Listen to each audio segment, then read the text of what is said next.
Miking চলছে, এটা এখনও চলছে, গতকাল পর্যন্ত চলছে, আমরা এরপর আবার শুরু করবো, 7 দিন চলছে একটা না, তাতে লোকজন যেন বুঝে জিনিসটা কী আসলে গণভোটিং। এরপরে এটা জনগণের চয়েস কোথায় দিবে না দিবে, বাট আমাদের সকলের দায়িত্ব হলো যে লোকজনকে জিনিসটা বুঝিয়ে বলা। কারণ হচ্ছে কি, এখানে আমাদের লোকজন ভোটাররা বেশিরভাগই হচ্ছে এই বিষয়গুলো সম্পর্কে বোঝে না যে এটা আসলে গণভোট জিনিসটা কী, হাবার না হয়ে। আমরা ওই দিন গেলাম একটা প্রোগ্রামে মানে কথা বলতে, অনেকক্ষণ বোঝানোর পরে আমাদের কমিশনার স্যার ছিলেন, উপদেষ্টাও ছিলেন, কথা বলার পর আর বলতে একজন বলতেছে, স্যার হাবুটিতে দাঁড়াইছে সেখানে আসে।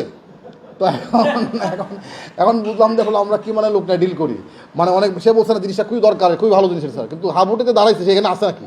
তো এখন তখন বুঝলাম যে আসলে লোকজনকে যদি না বোঝানো হয় তাহলে লোকজন বুঝবে না, ফলে অনেকেই জিনিসটা গুরুত্বপূর্ণ তার জন্য এইটা আসলে সে বুঝবে না। এই আমাদের দায়িত্ব হলো লোকজনকে বুঝিয়ে বলা যে এই হলো পরিবর্তন, আপনি পরিবর্তন চাইলে আপনি হাতে দিবেন, না চাইলে আপনি নাতে দিবেন, এটা তার চয়েস, কিন্তু তাকে বুঝিয়ে বলা এটা আমাদের সকল দায়িত্ব। এবং এইটা কিন্তু বোঝানোর জন্য কিন্তু আমাদের অনেকের মধ্যে একটা কনফিউশন তৈরি হয়েছে যে সরকারি কর্মচারী এটা পারে কিনা।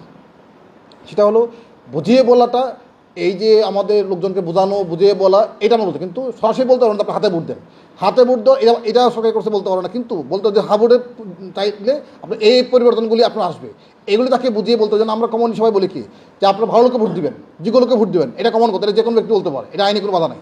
এবং এই কারণে কিন্তু আমাদের যতগুলো এই যে ফেস্টুন বা আমাদের ব্যানার আছে বা টপ ডাউন ব্যানার যেগুলো লাগানো আছে যে আপনি পরিবর্তন চাইলে হাতে দিবেন, কোথাও কিন্তু আমরা বলি না যে আপনি হাতে ভোট দেন, আমরা বলছি এই পরিবর্তনগুলি চাইলে আপনি হাতে দিবেন, না চাইলে আপনি হাতে দিবেন। তো আমার মনে হয় যে এই জিনিসগুলো আমরা চেষ্টা করব।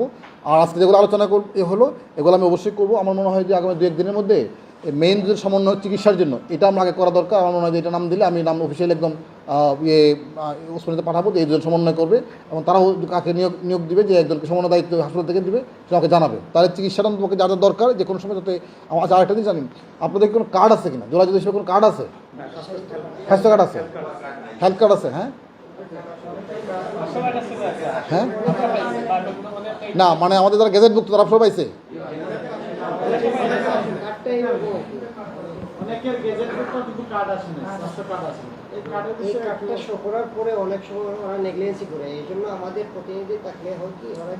না আমরা যেটা করতে প্রয়োজনে আমাদের আহত জোলাযুদ্ধ সবার তালিকা করে ফরওয়ার্ডিং হাসপাতাল পাঠাই দেবো, যে দেখেন আমাদের এই যে সবার তালিকা হলো এই, হ্যাঁ তাহলে আরও সহজ, কোন তালিকা নাম আছে দেখতে বুঝতে পারছেন উনি জানেন লোকেন।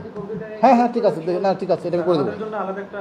আইডি কার্ড থাকা উচিত, যে গ্যাজেট হেলথ কার্ড, শুধু হ্যাঁ হ্যাঁ হ্যাঁ, আমরা সর্বদা ইউজ করতে পারি, আমাদের পরিচয় নিশ্চিত করতে পারি।